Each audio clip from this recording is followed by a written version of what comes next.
6-7 مہینے ہو گئے ان کا وہ مسئلہ حل نہیں ہو رہا, کوئی فیملی پرابلم تھی. اور ایک دن مجھے ملے and he was so happy, اور انہوں نے مجھے ایک سینٹینس کہا جو میں کبھی نہیں بھولوں گا. انہوں نے کہا کہ علی بھائی all it took was one تہجد, that's it. لیکن 6 مہینے مجھے کبھی ٹائم نہیں ملا. مجھے لوگوں سے ملنے کا ٹائم مل گیا, مجھے لوگوں سے کہانیاں سنانے کا ٹائم مل گیا, لوگوں کی سننے کا ٹائم مل گیا, لیکن تہجد کا ٹائم نہیں مل رہا تھا. all it took was one تہجد, اور میرا مسئلہ حل ہو گیا. تو امام شافعی رحمہ اللہ نے کہا کہ میکنگ دعا ایٹ دا ٹائم آف تہجد is like an arrow which does not miss its target. تو باقی یہ کہ اللہ دعا آپ کریں اور نہ ملے یہ ایک الگ بات ہے. ظاہر ہے اللہ تعالیٰ وہی دیں گے جو بہتر ہے, لیکن یہ سینٹینس یاد رکھنے والا ہے کہ all it took was one تہجد. تو اپنے آپ کو فارغ کریں, ٹائم نکالیں اللہ تعالیٰ کے لیے, یہ آپ کے ہی لیے بہتر ہے.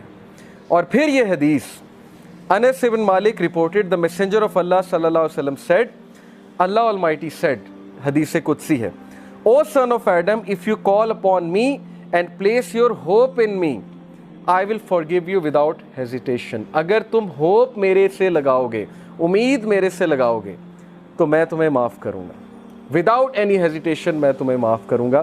O son of Adam, if you have sins piling up to the clouds and then ask for my forgiveness, I will forgive you without hesitation. اور اگر تیرے گناہ آسمان تک جا رہے ہیں اور آسمان کی طرح پائل اپ ہو چکے ہیں, کلاؤڈز کی طرح, یعنی اتنے سنز ہو چکے ہیں کہ تم اسراف کر چکے ہو, اور تم مجھ سے معافی مانگو گے, میں تمہیں معاف کروں گا. لیکن سچے دل سے توبہ کرو گے, میرے پاس آؤ گے, میرے سے بات کرو گے, مجھے ریکگنائز کرو گے, تو میں تمہیں معاف کروں گا. تو کویسچن یہ ہے کہ کیا ہمارے ہوپس اللہ تعالیٰ سے لگے ہیں یا ہمارے ہوپس کریشن سے لگے ہیں؟ میں یوتھ سے بات کر رہا ہوں, میں حیران ہوں کہ ہم ایک انسان کے لیے راتیں جاگ لیتے ہیں, ہم اس کے لیے اپنے ڈیسیجنز چینج کر لیتے ہیں, کیریئر کے جو ہماری لائن ہے اس کو چینج کر دیتے ہیں ایک انسان کو پانے کے لیے, ایک انسان کے پیچھے دوڑتے ہیں, اور بعد میں ہمیں کوئی خاص فائدہ بھی نہیں ملتا. بعد میں ہمیں جو ہے وہ ریگریٹ ہوتا ہے کہ میں نے اتنا کچھ کیا اور آگے سے رزلٹ جو ہے وہ کچھ بھی نہیں ہے. تو یہ ہیں وہ مثالیں جو اللہ تعالیٰ ہمیں قرآن مجید میں بتا رہے ہیں, حدیث میں بتا رہے ہیں کہ تم میرے سے امید لگاؤ, تم میرے پاس آؤ, تم میرے سے مانگو, پھر دیکھو کہ تمہارا مسئلہ حل ہوتا ہے کہ نہیں ہوتا ہے. اور امید لگانے کے حوالے سے ابن تیمیہ رحمہ اللہ لکھتے ہیں, ان کی ایک کتاب ہے kalamullah.com پہ آپ جائیں تو وہاں پر ایک کتاب ہے ابن تیمیہ کی, I think relief from distress, yes exactly یہ نام ہے, ریلیف فرام ڈسٹریس سے ریلیف کیسے ملنا ہے. اوکے, یہ کتاب ہے. وہ کتاب اس آیت کی تفسیر ہے, لا الہ الا انت سبحانک انی کنت من الظالمین. صرف ایک آیت کو پکڑا ابن تیمیہ نے اور پوری کتاب لکھ دی. اس میں وہ ایک بات لکھتے ہیں کہ اسلاف جان بوجھ کر یہ دعا کرتے تھے, یہ بھی ایک دعا تھی ان کی کہ ہماری دعائیں ڈیلے ہوں, ہماری دعاؤں کی قبولیت ڈیلے ہو. اب یہ ہمارے لیے, ہم جیسے لوگوں کے لیے جو دنیا میں بہت ڈوبے ہیں, بڑی عجیب بات ہے. ہم تو چاہتے ہیں یوں دعا قبول ہو, میں اللہ سے مانگوں اور چیز میرے سامنے ہو, چاہے وہ میرے لیے بہتر ہے یا نہیں ہے. اسلاف کہتے تھے کہ ہم جان بوجھ کے وش کرتے تھے کہ دعائیں ڈیلے ہوں. کیوں؟ کیونکہ جب بندہ دعا کر رہا ہوتا ہے اس کا تعلق ہی اللہ سے اور ہوتا ہے, تو وہ اس تعلق کو انجوائے کرتے تھے کہ ہم تکلیف میں ہیں, ہم کسی ڈسٹریس میں ہیں, بس ہم دعائیں کیے جائیں. تو یہ تعلق انہیں بہت لطف دیتا تھا. یہ ایک بہت ہائی لیول کی بات ہے.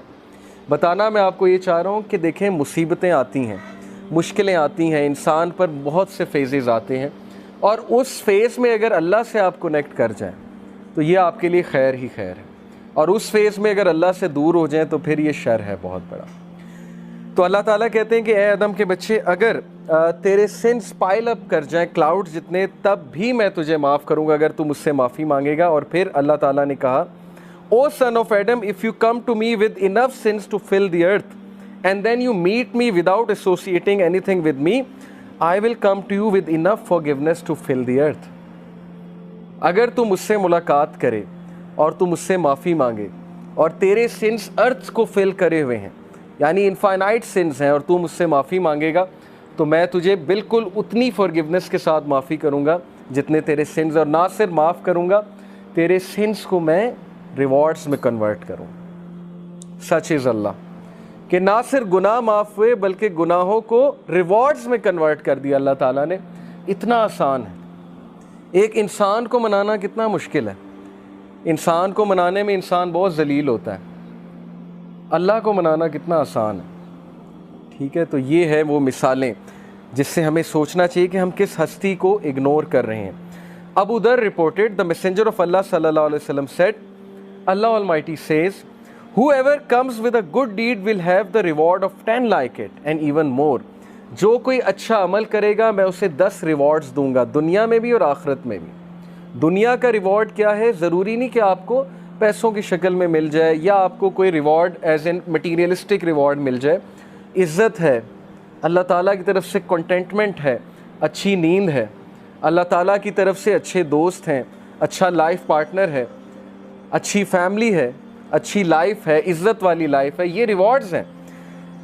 And whoever comes with an evil deed will be recompensed for one evil deed like it or he will be forgiven. اور جو گناہ کرے گا تو گناہ 1 لکھا جائے گا، 10 نہیں لکھے جائیں گے۔ ریوارڈ کرے، اچھا کام کرے گا تو 10 لکھے جائیں گے، گناہ کرے گا تو 1 لکھا جائے گا۔ تو یہ اللہ کی ذات ہے۔ He is all merciful, compassionate. When Allah SWT created the throne, He wrote over it, verily my compassion overcomes my wrath. بے شک میری رحم دلی، میرا compassion میرے غصے پہ حاوی ہے۔ اللہ تعالیٰ is all merciful for the creation. تو اس میں آپ کو ایک واقعہ بھی سناتا ہوں کہ یہ حلیۃ الاولیاء ایک کتاب ہے، اس میں کچھ واقعات صحیح ہیں۔ تو one of the صحیح incidents is کہ بنی اسرائیل کا ایک شخص تھا اور اس کے بہت سے سینس تھے، مطلب یو کین امیجن ڈرنکارڈ ہوگا، ظاہر ہے کہ چوری کرتا ہوگا، رابری کرتا ہوگا، واٹ ایور۔ وہ اتنا تنگ آئے وہاں کے لوگ کہ انہوں نے کہا کہ اس کو دور دراز کسی علاقے میں چھوڑ آتے ہیں چینز باندھ کے، کیونکہ بہت فساد مچاتا ہے۔ تو وہ اس دور کے جو نبی تھے ان سے انہوں نے مشورہ کر کے اس کو چینز میں باندھا، دور پھینکا۔ یعنی اس کے سینس اتنے زیادہ تھے، وہ اتنے تنگ تھے، انہوں نے کہا مرتا ہے تو مرے۔ اس بندے کی ڈیتھ ہو گئی اور اللہ تعالیٰ کی طرف سے اس نبی کو وحی آئی، اور وحی میں اللہ تعالیٰ نے کہا کہ میرا ایک ولی فوت ہو گیا، تم نے اسے غسل نہیں دیا۔ اور وہ نبی اتنا حیران ہوئے، ان کے پیروں تلے زمین نکل گئی کہ یہ کون فوت ہو گیا؟ اللہ کا ولی جس کو میں نے غسل نہیں دیا ہے۔ تو اللہ تعالیٰ نے کہا وہاں اس علاقے میں جاؤ اور جا کر دیکھو۔ تو جب وہ وہاں پہنچے اپنی قوم کو لے کے، اتنا حیران ہوئے کہ یہ تو وہی بدکار آدمی ہے جس نے ناک میں دم کیا ہوا تھا، تو یہ شخص ولی کیسے بن گیا؟ تو اللہ تعالیٰ نے کہا کہ اس نے مرنے سے پہلے ایک دعا کی تھی، اور وہ دعا مجھے اتنی عزیز ہے، اتنی پسند آئی کہ اگر وہ دعا سے پوری انسانیت کو بھی بخشوانا چاہتا میں بخش دیتا۔ اور وہ دعا یہ تھی کہ اے اللہ، اگر مجھے معاف کرنے سے تیری عزت میں کوئی کمی نہیں آتی تو مجھے معاف کر دے، اور اگر مجھے سزا دینے سے تیری عزت بڑھتی ہے تو مجھے سزا دے۔ بہت ہی خوبصورت ورڈز ہیں۔ دیکھیں نا، اللہ نوز بیسٹ کہ کون اللہ سے ریپینٹ کر لے، کس طرح سے ریپینٹ کر لے، اس لیے جج نہیں کرنا چاہیے کسی کو، پتہ نہیں اللہ تعالیٰ کو کیا ایکٹ کسی کا پسند آ جائے۔ تو یہ ہوپ کے بارے میں ایک واقعہ میں نے آپ کو سنا ہے۔ سو اللہ سیز کہ 10 ریوارڈز ایک ڈیڈ کے ملیں گے، اچھے ڈیڈ کے، اور ایک گناہ کا ایک ایول ڈیڈ کا گناہ ملے گا۔ Whoever draws close to me by the length of a hand, I will draw close to him by the length of an arm. یہ میٹافورک ہے، ایگزامپل ہے۔ تم ایک ہاتھ کے ڈسٹنس سے میرے قریب آؤ گے، میں ایک آرم کے ڈسٹنس سے تمہارے قریب آؤں گا۔ یعنی تم ایک سٹیپ لوگے، اللہ تعالیٰ 10 سٹیپس لیں گے تمہاری طرف۔ سٹیپ لے کر تو دیکھو، ہم سٹیپ بھی نہیں لیتے۔ اور پھر کہا whoever draws close to me by the length of an arm, I will draw close to him by the length of a fathom. یعنی وہی پیرامیٹر بتا ہے کہ جو اور قریب آئے گا میں اس کے 10 ٹائمز اور قریب آؤں گا۔ Whoever comes to me walking, I will come to him running. جو چل کر آئے گا it's me with enough sense to fill the earth, not associating anyone with me, یعنی شرک نہ کیا ہو، I will meet with him as much forgiveness. تو میں اس کو اتنی ہی forgiveness کے ساتھ ملوں گا۔ تو یہ اللہ کی ذات ہے کہ آپ ایک سٹیپ لیں گے، اللہ تعالیٰ 10 سٹیپس لیں گے۔ آپ چل کر آئیں گے، اللہ تعالیٰ دوڑ کر آئیں گے، آپ کو ویلکم کرنے آئیں گے۔ اوکے، اس لیے اللہ تعالیٰ یہ غفلت میں کبھی نہ آئیے گا، نہ ہی اس حماقت میں کبھی پڑیے گا کہ میرے گناہ بہت زیادہ ہیں، یا اب میں کیا کروں اللہ تعالیٰ کے پاس جا کے، ہر چیز تو حرام ہے، وہ حرام میں کرتا ہوں۔ تو سٹریس میں آ کے انسان اللہ سے ہی بات کرنا چھوڑ دیتا ہے، کہتا ہے بس میں نے کرنا ہی حرام ہے تو چھوڑو، اللہ تعالیٰ سے کیا بات کرے۔ تو یہ حماقت ہے، یہ شیطان کا بہت زبردست اسٹریٹجی ہے کہ ہمیں اللہ سے بدگمان کر لیں، تو بدگمانی کبھی نہیں کرنی، اور وہ حدیث فالو کریں کہ رسول اللہ صلی اللہ علیہ وسلم نے جو فارمولہ بتایا کہ follow an evil deed by a good deed. کوئی گناہ ہو گیا ہے، کسی کو آپ نے کوئی ظاہر ہے حقوق العباد میں کمی ہو گئی ہے، یا کوئی پرسنل سن ہو گیا ہے، اللہ کی حدود پامال ہو گئی ہیں، جو کام نہیں کرنا چاہیے تھا وہ اکیلے میں کر لیا ہے، تو ڈی موٹیویٹ نہیں ہونا، پروکریسٹینیٹ نہیں کرنا، اتنا زیادہ ریگریٹ میں نہیں چلے جانا کہ بس اب زندگی ختم ہو گئی، اب تو میں بالکل ہی بیکار ہو چکا ہوں. رسول اللہ said follow a bad deed by a good deed, بس خلاص، تاکہ دل پہ وہ کالا دھبا نہ پڑے جس کی وجہ سے پھر ظاہر ہے دل بہت ڈارکن ہو جاتا ہے، پھر نیکی نیکی نہیں لگتی، برائی برائی نہیں لگتی. اور یہ ہم نے خود فیل کیا ہے، ایک دور میں برائیاں بالکل برائی نہیں لگتی تھی. یہ تو پرسنل ہمارا ایکسپیرینس ہے. میری لائف پاسٹ میں ایسی ہے کہ بہت سی برائیوں میں انوالو تھے، وہ لگتی ہی نہیں تھی برائی. یہ کنڈیشن آف ہارٹ پہ ڈیپینڈ کرتا ہے. اور اب وہ چیز اتنی برائی لگتی ہے کہ میں حیران ہوتا ہوں کہ کسی دور میں ہم یہ بھی کرتے تھے. تو it all depends on the condition of the heart.